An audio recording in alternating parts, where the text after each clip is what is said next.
Ketika kapal selam Nanggala 402 hilang tanpa signal radar untuk rescuer, para tim pencari dan penyelamat tidak bisa mendeteksinya. Kemungkinan terburuk kapal ini mati mesin, blackout, sehingga crack under pressure, terkoyak di bawah tekanan. Oh ya, tim Lapangan Mahakarya telah berkontribusi banyak membantu Basarnas terus mencari lokasi kapal selam Nanggala. Setiap 2 jam saya mendapatkan laporan langsung setiap saat dengan harap-harap cemas. Putra bangsa terbaik dalam kapal selam tua harus dapat diselamatkan dan ditemukan. Akhirnya diketemukan. Kapal selam tersebut terbelah, crack di bawah tekanan. Innalillahi wa inna ilaihi rajiun. Gugur 53 kesatria laut dalam menjalankan tugas negara. Ini sebuah tamparan. Ini no joking, bukan barang candaan. Karena ada 2 hal langsung kita sebagai orang awam bertanya atas apa yang terjadi. Pertama adalah Panglima TNI dan Kasal mesti mengklarifikasi 2 hal: kelebihan muatan dan lokasi latihan. Jurnalis The Drive Thomas Newdick mengutip Combat Fleets of the World edisi tahun 93 yang mengatakan biasanya submarine tipe Nanggala berkapasitas hanya 34 personel. Kedua, Laut Utara Bali berkategori palung laut. Kedalamannya hingga 700 sampai 1300 meter. Semakin ke timur, semakin dalam. Arus bawah lautnya deras dan kuat. Tempat latihan TNI AL dan kapal selam bukan di situ, tapi di perairan Situbondo, Banyuwangi, sampai utara Singaraja. Submarine Nuclear Power Fleet sekaliber Royal Navy's Astute kelas yang sanggup beroperasi di bawah 300 meteran aja tidak berani ke sana. Kapal selam Rusia terbaru dengan tenaga nuklir Yesen class bisa melakukan safe depth di 450 meter dan tidak berani lebih dalam dari itu. Kok bisa-bisanya KRI Nanggala angkut 53 orang dan latihannya di zona berbahaya? Wahai Panglima dan Kasal, mohon dijawab ya. Apa yang terjadi kemudian? Sistem pertahanan Indonesia jadi dikesankan terlemah di Asia Tenggara, bukan hanya omongan di warung kopi. Memang lemah. Seakan dalam 7 tahun ini tidak mendapatkan porsi yang sepadan. Sepertinya loh ya. Bahkan Menteri Pertahanan dipertanyakan status ke-TNI-annya. Hingga kemampuan Panglima TNI di dalam strategi membangun kekuatan pertahanan juga dipertanyakan. Sahabat, untuk meringkas masalah kapal selam Nanggala 402, jangan jauh-jauh melihatnya seperti para pengirim berita hoaks yang mengatakan diserang drone bawah laut Tiongkok lah, ditorpedo lah, ada kapal selam Perancis lah menyerang, ada perang laut akan terjadi.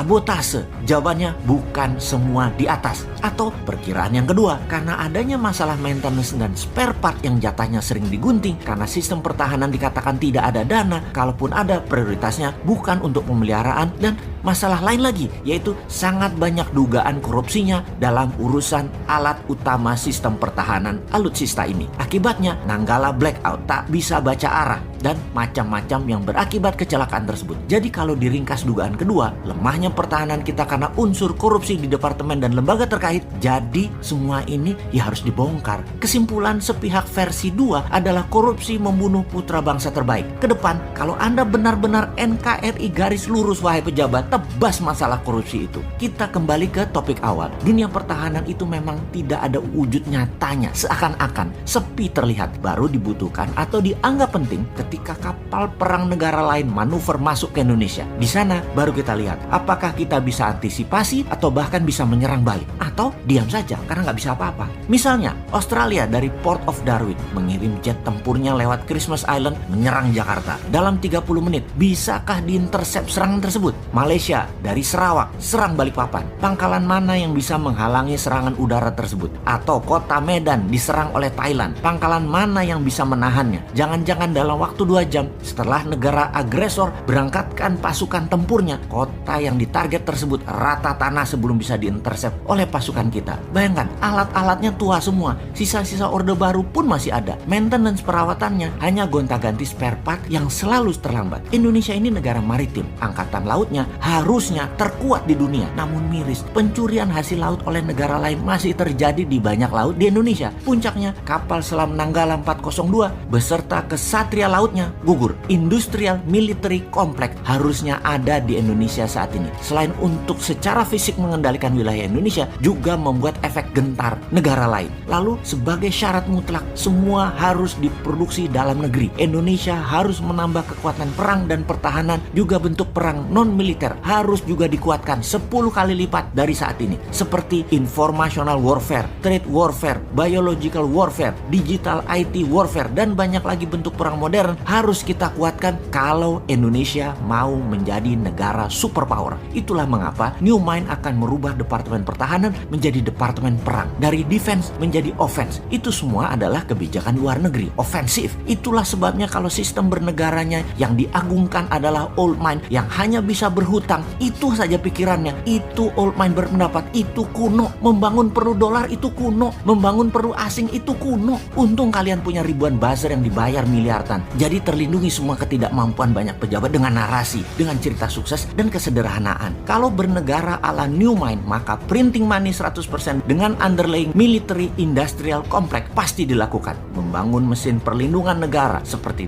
tank, kapal selam, kapal frigat, kapal laut, mungkin sampai kapal induk, hingga sistem radar, komunikasi satelit sendiri. Gelontorkan saja 500 triliun setahun pakai printing money dengan syarat bahan bakunya harus 100% Indonesia. Dan bagi New Mind itu pasti akan dilakukan. Walau awalnya trial error, ya nggak apa-apa. Setahun 2 tahun pertama mungkin yang benar-benar jadi hanya 40%. Namun di tahun ke-10, bayangkan kekuatan Indonesia saat ini. Dan bayangkan apa yang terjadi di tahun 2045 nanti. Kalau New Mind mah mulai sekarang, kalau Old Mind mah nggak tahu.